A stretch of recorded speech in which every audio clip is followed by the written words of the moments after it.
Welcome to Healthy Frontiers. My name is Dr. Bizzoni and I'm a chiropractor. This show is dedicated to the education of our viewers. My special topic for tonight is yoga, and my special guest is Rachel Partington. Rachel's been practicing for 8 years. She was certified as a yoga instructor by NADA in 2012 and has been teaching for 4 years. Her certification specialty is in Hatha Yoga. More recently, she's worked on combining her knowledge of physical rehabilitation with Vinyasa, flow, and Ashtanga style. She started her own business in 2013, where she worked with a range of disabilities, including people suffering from chronic pain. Last year, she has also begun an educational nature yoga series for Girl Scouts, where girls learn about conservation and sustainability through yoga poses. So I'd like to welcome Rachel to the show. Welcome, Rachel. Thank you for having me. You're welcome. So let's get right into it. Sure. And just why don't we explain what is yoga? It's a popular form. Talk about it. Great. So a real classic, simple definition of yoga is that it's the process of stilling the movements in the mind. So yoga is about 4,000 to 5,000 centuries old. Very long practice, long tradition. And originally, it was much different from the way that you commonly see it today. So you would have one yogi who would be initiated by a guru, by a teacher, and really it was a one-on-one kind of relationship. And it involved dedication to all aspects of yoga. It was meditation, spirituality, as well as the physical aspects. And so today, there have been huge transformations in the field. And interestingly, a lot of the changes we see really happened around the 1930s. So this was when there became a huge focus solely on the physical aspect of yoga. Right. And so what we would call this, most classes tend to be Hatha Yoga classes. And Hatha Yoga focuses on poses or asanas, as well as breathing or pranayama. Yes. And oftentimes it's done as a complement to aerobic exercise. Right. Okay, so just talk about the different branches or schools of thought. Yeah, sure, and there are many. Yeah, please. So to look at yoga as a whole, Right. there's this idea of it being a wheel, it's called Raja, and this involved Kundalini yoga, Bhakti yoga, to focus on Hatha, which is one aspect of it, most popular today. Even within Hatha, there are lots of different schools of thought, and so one of the first really big ones came from a guru called BKS Iyengar, and Iyengar was one of the first people to really try to modernize yoga and to bring scientific validation to the practice. And so he really focused on the health benefits. He himself had been someone who really struggled as a young man. He had lots of health afflictions and really wasn't able to find an instructor who would even take him on initially. Right. So he worked on the practice on his own.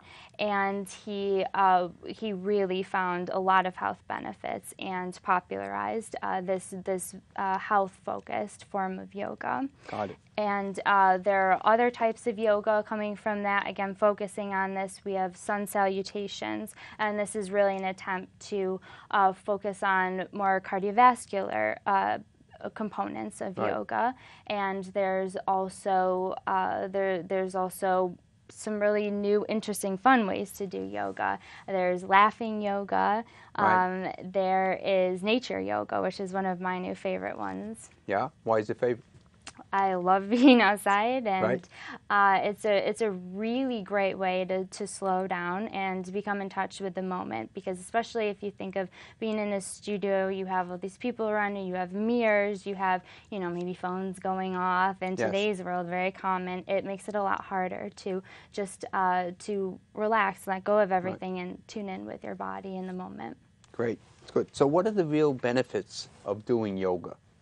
there are many benefits of yoga. And so, of course, it's not a cure-all, and I would be cautious of anything that advertises yoga as a cure-all, but the benefits are tremendous. So some of them include increasing your flexibility. That's one of the biggest ones. Right. It also increases muscular strength, which is really important. Right.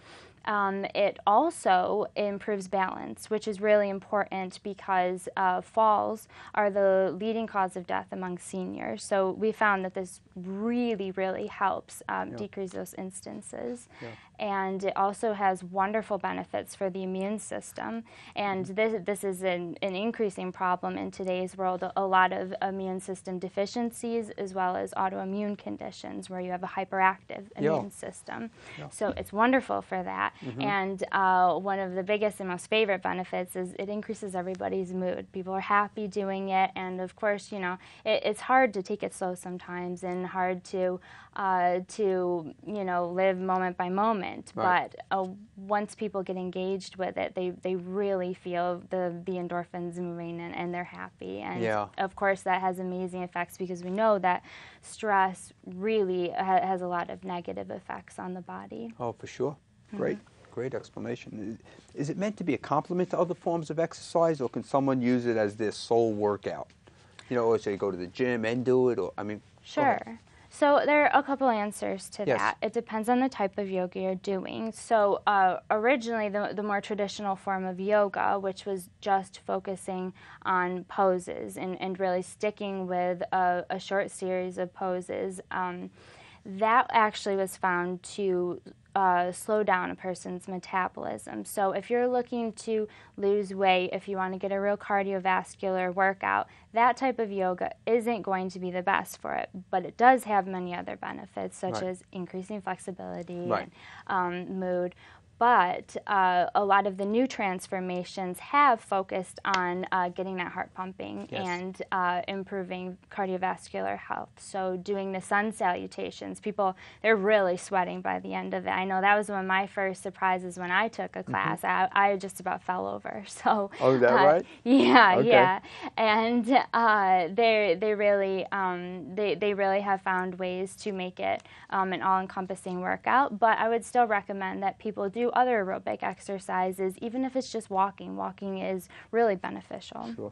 Sure. Is that hot yoga? Is that when you hear that term hot yoga? I think that's a common term the lay person will hear. Bikram yoga, hot yoga. It's very popular today. People talk about feeling great when they do it. And, you know, if you feels great, do it. But one of the things with Bikram yoga, physicians are concerned about the hot temperatures and all the stretching can lead to a type of wobbliness in the joints, and that can make you more prone to having sprains or dislocations. So if you're someone who might be more susceptible to this or is doing a lot of hot yoga, I would advise being cautious about that aspect of it.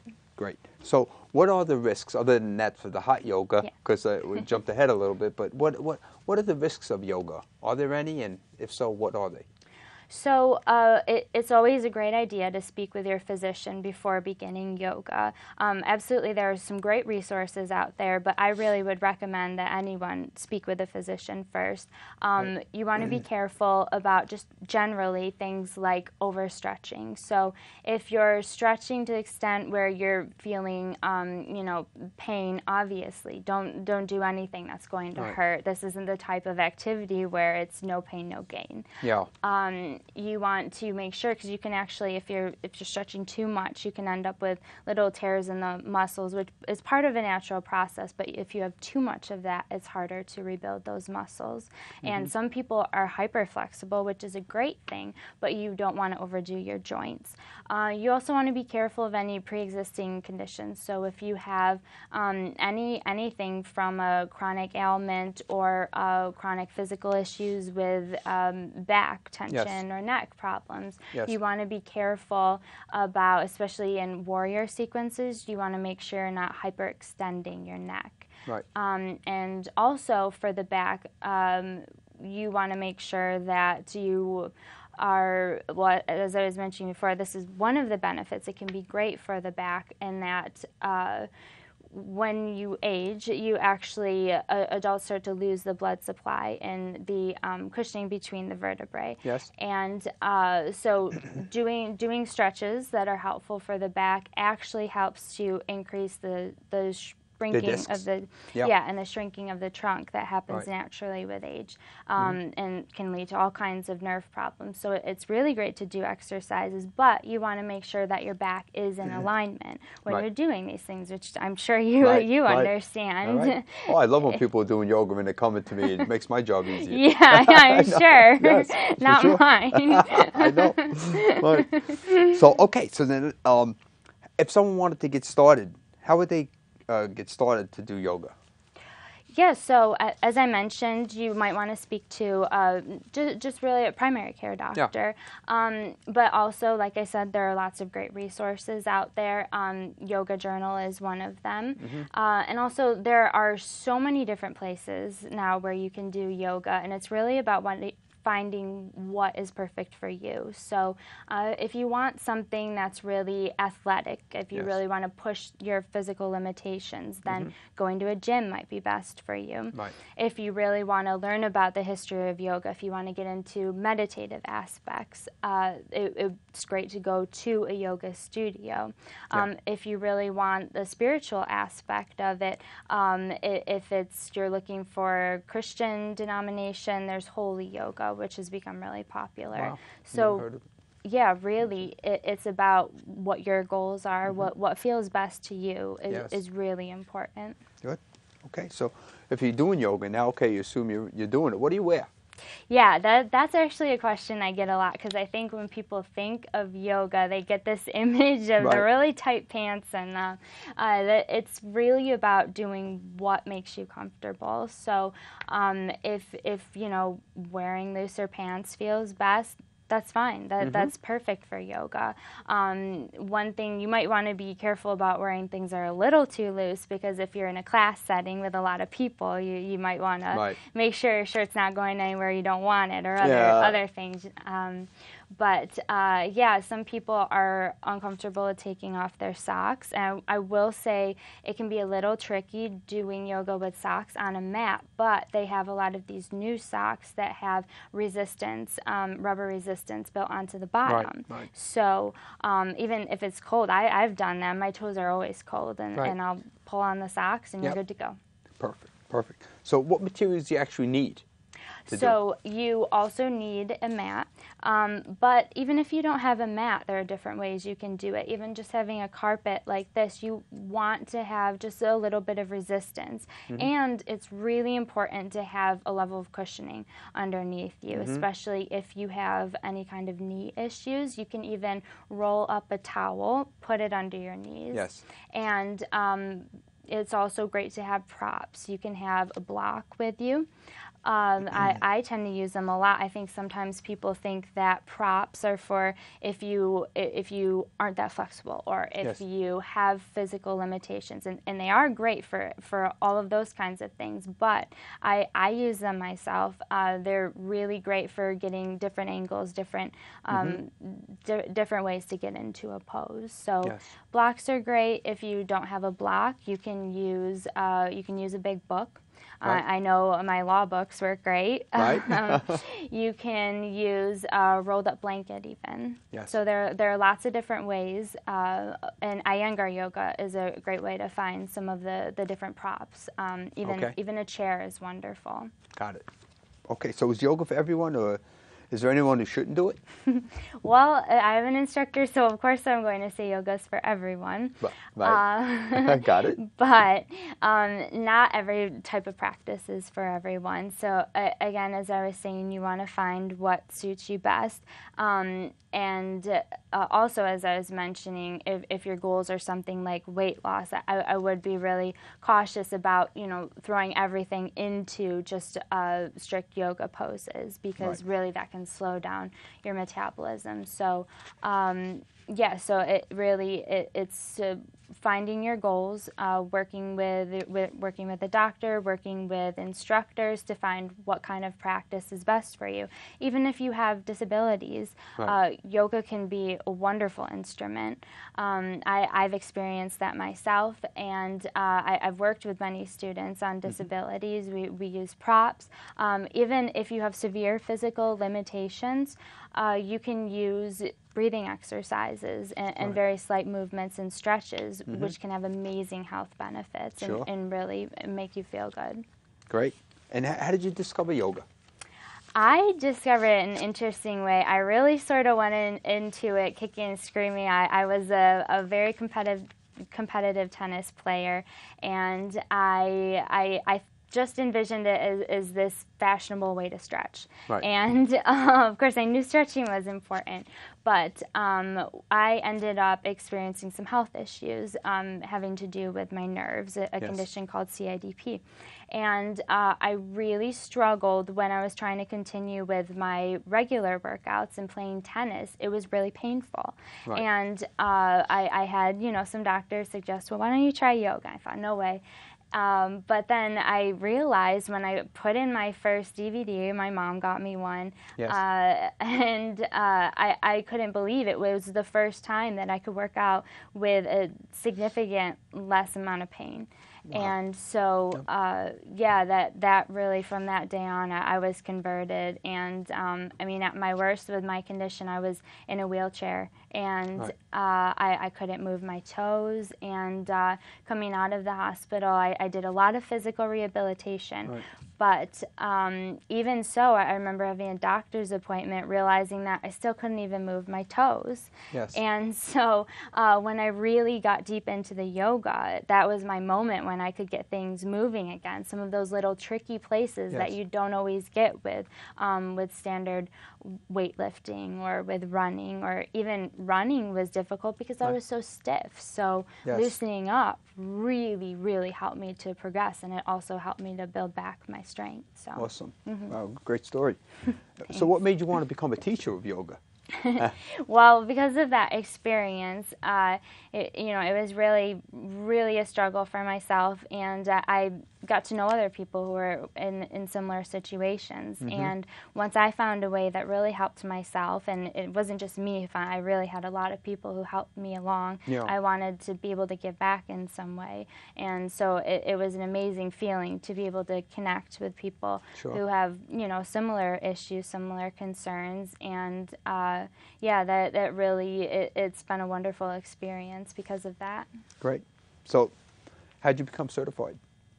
I was at a gym at the time, and they had an ad for Nita's training, and it was, I paid an amount and had a number of days where, and it was, from first thing in the morning till late at night, we were doing yoga and learning different types, and it was mostly in Hatha yoga, and we did different types of classes. We did power yoga, we learned how to teach gentle yoga classes, and really, I would say if anyone is motivated to become certified, an exercise association like NITA is a great way to do it, because they have lots of different options. So if you are interested in yoga, but other types of yoga, or yoga and Pilates, or PIO as people call it, you can begin branching off. Yes, and of course there are so many different types of certifications now that people can go through. Great. So what do what do your students struggle with most, or during yoga sessions? Yes, I would say the number one thing people struggle with is taking it slow, and I know that's something I myself struggle with. And it doesn't mean that you're taking it easy during yoga per se. It's really about tuning in with your body and doing what's called in mindfulness body scan. So when you're getting into a pose, it's really constant readjusting. It's checking in where there are areas of tension. Where are you feeling looser? Where are you feeling things stretch out more? Where aren't they? So it's, and also tuning in with your breath, which is really important. A lot of people forget to breathe while they're doing poses. Yeah. Obviously, it's something we all need to do, Yeah. not just for yoga, but to live. And so I think that, that slowing it down really enables you to catch some of those things we forget about when we're doing poses. Yeah, that's important for sure. I remember, just a quick story, I went to yoga for the first time many years ago, and and I was in the class and it was going so slow I just had to leave. I said, I can't do this. This is a true story. I eventually went back. Well, I'm glad you did that. Yeah. The first time can always be a struggle. Yes. Yeah. So what are some of your top tips about yoga? So going to that, to taking it slow, also alignment is key. So going slow really enables you to check on some of those areas that might slip out of place. A lot of people, when we say have your leg in a right degree angle, it tends to pop up or maybe go down a little too far. It's great to, I recommend doing yoga with someone else if you're not in a class setting. You can check in with each other, but also it's important to do it in a non-competitive way, because that's something that my students, and again, I struggle with as well, and it's really important in yoga, the non-competitiveness. So I really encourage students to watch for that. Good.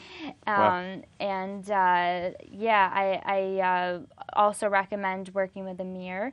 And so a lot of studios have mirrors in them, which is great. And again, if you're looking in the mirror, look at yourself. Don't be looking at other students, because a lot of times we all are built differently. And so you can have two people who are even at the same level, and a pose is going to look totally different on them. So working with a mirror in a studio on your own is a great method. Great. So just before we demonstrate a couple of poses here, which we're going to do, any sources that you recommend for people to find to get more educated? Yeah, absolutely. It's really hard because there are so many sources out there, a lot of different things, and some of the most reputable ones are, I mentioned before, the Yoga Journal, and some of my personal favorites, also very reputable. It's called The Science of Yoga. It's my absolute favorite yoga book. It was written by William Broad, who is a science journalist. Who was that written by? William Broad. Okay. He is a science journalist for the New York Times, 2 times Pulitzer Prize winning author. He's done yoga, and having his science background, he really investigated a lot of the medical research behind yoga to bring up some of the misconceptions about it, but also to bring forward a lot of the wonderful benefits. Yeah. So, that's great. Yeah, he compares it to informed consent in a doctor's office. Those are his own words, but I would say similarly. It's a wonderful Science of Yoga. Yes, and also to get into the yoga mindset and to the meditative aspects, the book Full Catastrophe Living is a wonderful resource, and that focuses on mindfulness, which is a type of meditation and lifestyle, but it also has mindful yoga, and a lot of the lessons apply to yoga. Great. Those great sources. So we're going to just demonstrate some of the poses for relaxation and stress relief, and then maybe 1 or 2 quick ones on back and neck poses. Okay? So let's start with the stress relief, and maybe you can demonstrate that for our audience. Yes. Okay. So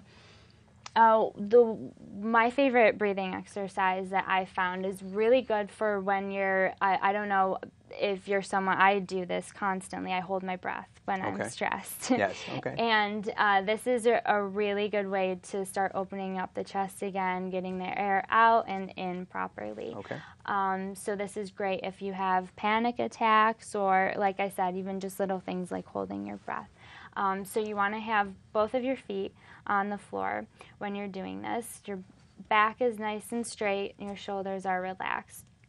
And what you're going to do is you're not going to force the breath in any unnatural way. You're just going to take an easy breath. So you breathe in and breathe in as much air as you're able to get in. If you're in a moment of stress, if you're maybe hyperventilating, you're not going to get a whole lot, but just to get a start, whatever you can get in, just take the breath in. And then as you release it, you're going to use resistance through either your lips, or you can sort of push through your nose. I think the best way to do it is through your lips. So you're just going to have a very small opening in the lips, like that. Yes. And you'll blow out for about 7 counts. So you breathe in, and then blow out, like so. Yes. And you can do this practice for 7 counts, and it's not something that I would keep doing over and over. Do it in little breaks, and by the end of that, you'll really find that your breathing has come to a natural state again. So that's my biggest tip for stress release. Stress release. It's my absolute favorite. Perfect. Okay, and then also we probably have time for one more. So why don't we talk about the neck? Okay. Let's just say if you have neck tension, stress in your neck, headachy kind of person, what would you do to relax that? Sure. So again, if you're in a chair, this is great. If you're in an office, you want to get to the end of your chair. Yes. And one of the first things you can do just to start opening it up, you're going to take the outside of your hand, place it across your cheek, and holding on to the side of your chair, you're just going to slowly bring it over. And don't push it. If you feel any pain, obviously, don't go further into it. Just bring it into a comfortable stretch. And then you'll do that on the other side. You want to take a few breaths with that. And that's a good way to just start opening the neck. So another one, if you want to get another area of the neck, this is one of my favorites. You're going to bring your hand down underneath the chair. Yes. And you're going to bring your opposite hand up and just place it down on your head. Don't place any pressure down. You don't want to aggravate anything in the neck. So you're just going to slowly bring your head down with just the slight resistance from gravity in your hand. Do you hold it down there? Okay. And you'll do that for a few breaths and then repeat on the other side. When you say for a few breaths, you're breathing as you're doing this slow, easy breaths? Yes. It's what's called an ujjayi breath. So you're going to breathe in very slowly through your nostrils, and then you're going to exhale again through your nostrils, not through the mouth. So you're going to sort of close off the top of your throat, and it's like I did with showing resistance with the mouth, but instead you're doing this with your throat, and it really allows you to relax the chest. That's great. So the last question in these last few seconds, what's your most important takeaway for practitioners? Sure. I really think in yoga it's best to find the practice that's best for you, and it's really something that's personal.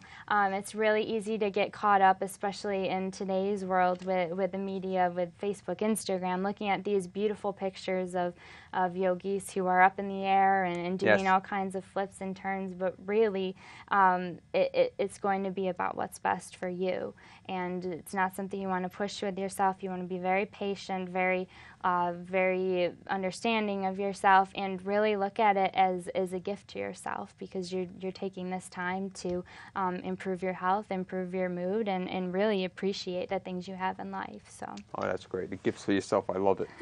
Rachel, thank you for being on the show. Thank you so much. Thank you for being so attentive, and we look forward to seeing you on the next show.